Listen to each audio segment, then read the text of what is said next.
I'd like to begin with gratitude. To thank everyone just for showing up. Online, in person, it's no small thing, just showing up. And we don't take it for granted. It is absolutely thrilling for the rabbis and cantors to see those of you who are here in person, to hear your voices. It has been a lonely sanctuary without you. And equal thanks to the vast majority of the congregation who is with us online. We also see you and hear you, if only with the eyes and ears of our imaginations. Your connection and your presence is felt here too, and it makes all the difference. I recognize that there is so much of Jewish life online now, and in many ways that is wonderful. But it makes it too easy to opt out. You are with us in one way or another today because you believe in the power of community. You believe in the power of community to transcend the physical. You choose Holy Blossom Temple again now, especially now, because you know that even a great institution like ours cannot stand on its own. So thank you truly, just for honoring the day, for sanctifying Jewish time, for mustering the strength to rise to the occasion to greet the new year, so full of potential. There is a blessing for just about every occasion in Jewish life. The Talmudic tractate on blessings ascribes conflicting messages about how to greet one another at a time of reunion. For a time such as this, if you are reunited with a friend you haven't seen in 30 days, what blessing do you say? Shehechianu. Praised are you, Adonai our God, ruler of the universe, for giving us life, for sustaining us, and for enabling us to reach this moment. How these words resonate now. And what blessing does one say when reunited with a friend after a whole year apart? Baruch atah mechayeh hametim. Praised are you, O God, sovereign of the universe, who revives the dead. This is a little bit shocking, I think. Do we say this blessing because after a year apart without contact, without communication, it is reasonable to assume that the other was dead? It is a dangerous world after all. Or do we say, praised is the one who revives the dead because over a year apart we have missed that friend, the way one misses the dead? This blessing could also be an expression of how we have longed for the other's nearness as we long to be reunited with the dead. Or one super commentator on the Talmud offers a third interpretation. Why does a friend say, Mechayeh hametim, praised are you, O God, who revives the dead when reunited with another after a year apart? In order to admit that a little piece of me has died without you. I am the one who is revived at seeing you now.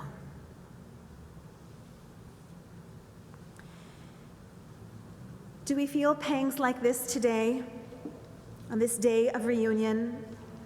Are we restored by it? Are we revived by it? Another tractate of the Talmud describes in detail the scene of reunion at the ancient temple in Jerusalem. We even know the foot traffic patterns of the throngs of people who would make pilgrimage to the temple on the holy days.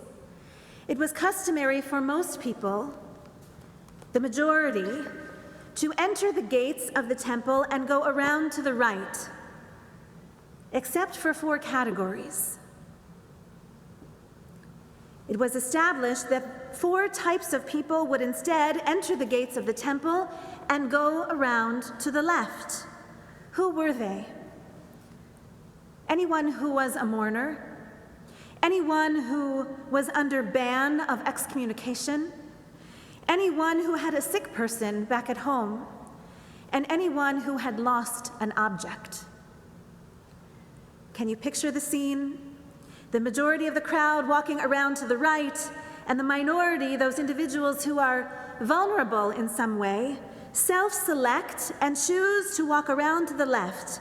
They designate themselves to expose themselves as someone who is weighed down by the burdens of life.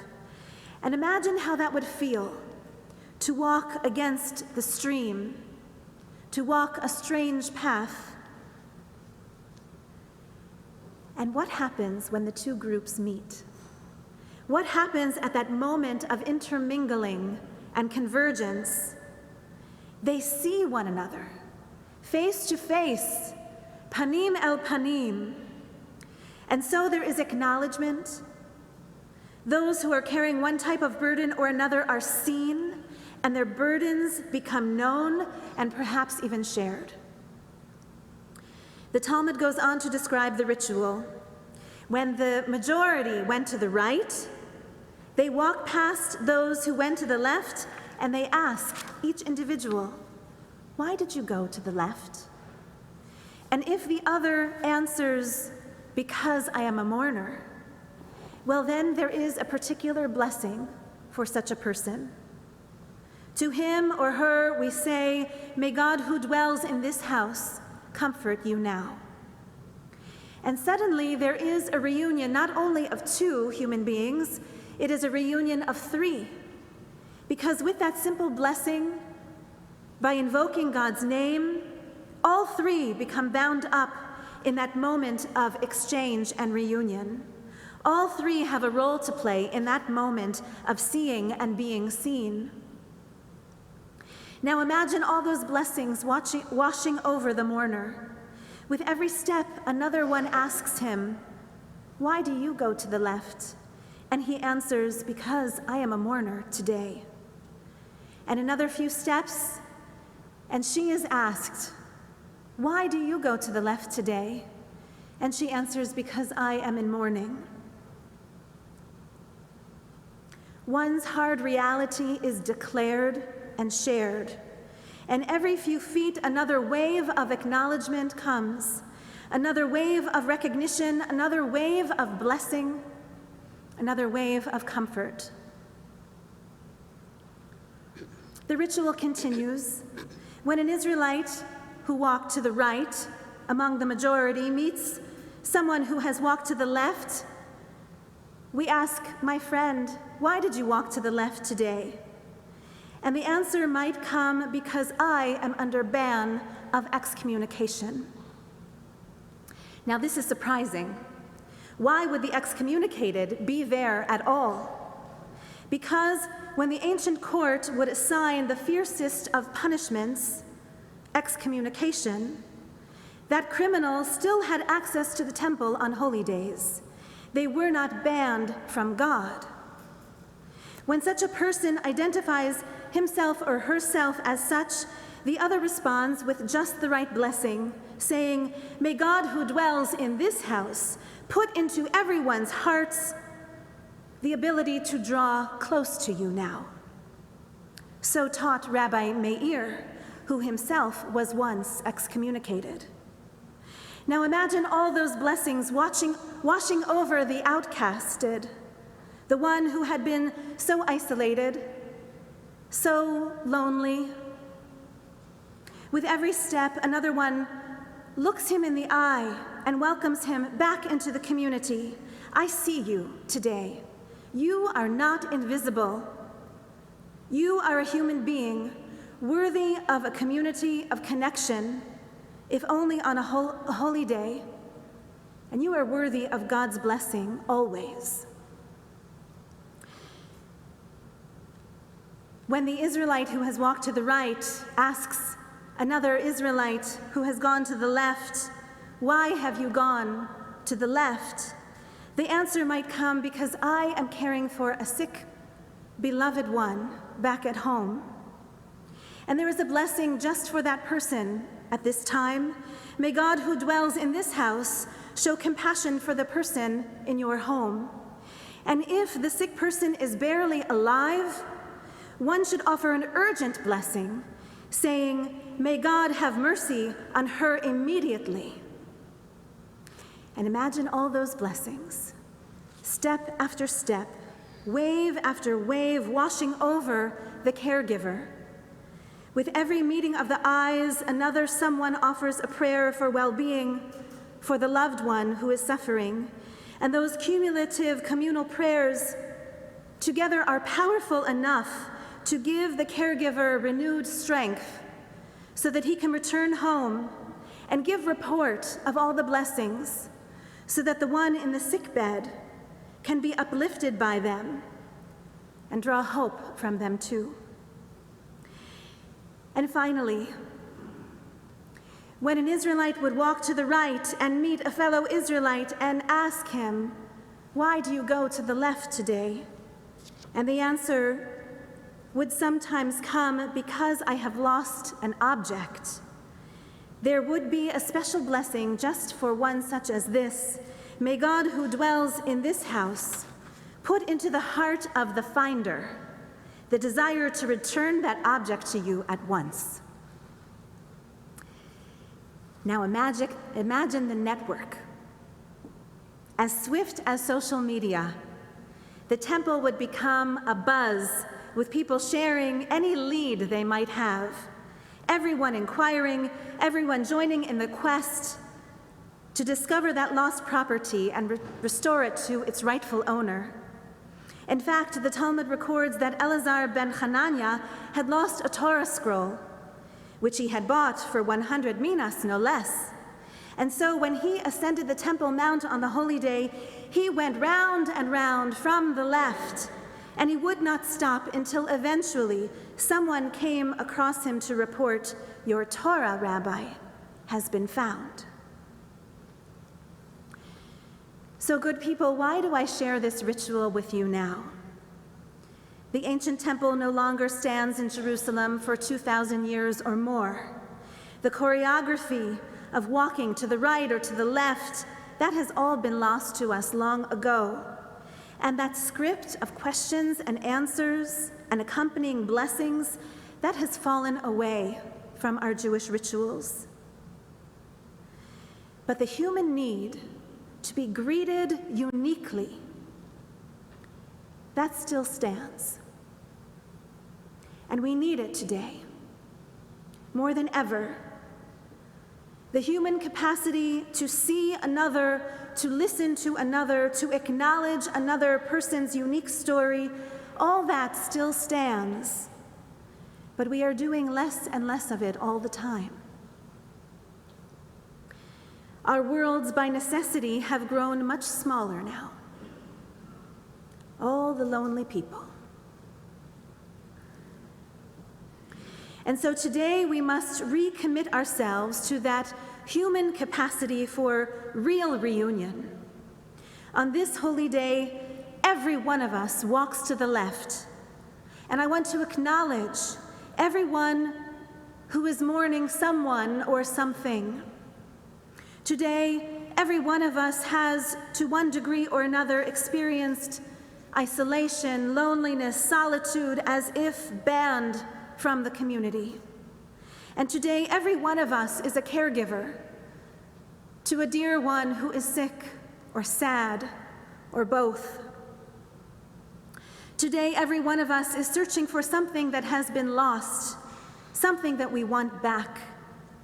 Something as precious as a Torah scroll has gone missing, and we want it back. And so we have come to our temple, to our Holy Blossom Temple on this holy day, whether in person or online. We have come to walk to the left, to go around in this direction so that we might be seen, so that we might be heard, so that we can be acknowledged as one who is in need, but does not struggle alone. Today we self-select to walk to the left in order to receive blessing, to receive the blessings of our community, and to be made the focus and attention of God. And we have also come this day to walk with the dignity of those who go round to the right, to walk upright, because we are part of a healthy majority. Thank God we are strong enough and loving enough to ask fellow congregants we meet along the way, why do you go to the left? And when they identify themselves by their tzoros, by their heartbreaks, when they trust us enough to tell us their truths, we can lighten their burden as best we can with just the right blessing, written just for the occasion. May God who dwells in this house comfort you now. May God who dwells in this house reconnect you now. May God who dwells in this house protect your loved ones now. May God who dwells in this house restore to you what has been lost. This is the power of community. This is the power of a community that meets at the temple on the holy days, and God willing, soon enough on ordinary days too. This, good people, is why we have come, to see and be seen, to listen and be heard, to connect and to be connected, to bless and to be blessed. Each of us a mourner, each of us excommunicated, each of us a caregiver, each of us in search of something precious that has been lost. May we all be written into the book of life by the God of life. May we each be blessed with long life, with companionship, with meaningful connection, with good health, with restoration, and with joyful reunion. And together we say, Amen. Amen.